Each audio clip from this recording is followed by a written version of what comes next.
عالیہ، بڑی جرت، بڑی فہم و فراست، بڑی تدبر، بڑے حوصلے، بڑی سنجیدگی کے ساتھ فیصلہ فرمایا کرتے تھے۔ انہوں نے بھی یہی فرمایا کہ ریاست کا آرڈر ہے، ریاست کا حکم ہے، اگر کہ ریاست نے غلط فیصلہ کیا 11:32 پر، اس لیے عید ریاست کے کہنے پر جمعرات کو عید کر لو، بعد میں پورا سال تمہارے پاس باقی ہے، ایک روزہ افطار، بعد میں ایک روزے کی قضا کرنا، اور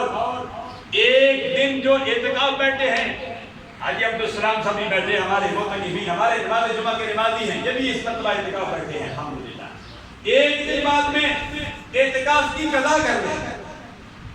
اور ایک دن روزہ رکھ لیں۔ یہی علماء کرام نے فرمایا ہے،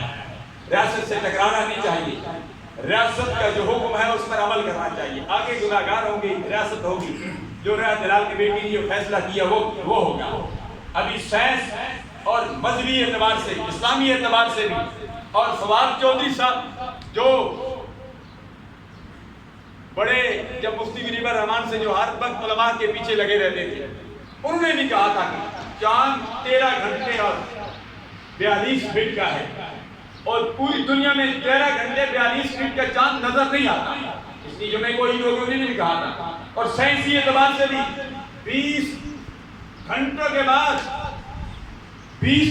بعد چاند تھوڑا سا نظر آتا ہے۔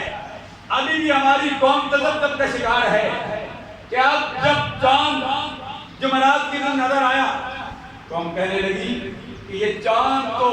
بہت بڑا نظر آ رہا ہے، یہ 39 گھنٹے کا ہے، یہ جمعرات کو عید ٹھیک تھی، جمعرات کو عید ٹھیک نہیں تھی، جمعرات کو عید غلط تھی، عید آج کے دن تھی۔ جو چاند جمعرات کو جو نظر آیا وہ 39 گھنٹے کا تھا۔ سائنسی اعتبار سے بھی، مذہبی اعتبار سے بھی، اسلامی اعتبار سے بھی، جب چاند 39 گھنٹے کا ہوتا ہے تو وہ چاند کافی دیر تک ٹھہرتا ہے اور چاند وہ بڑا ہوتا ہے۔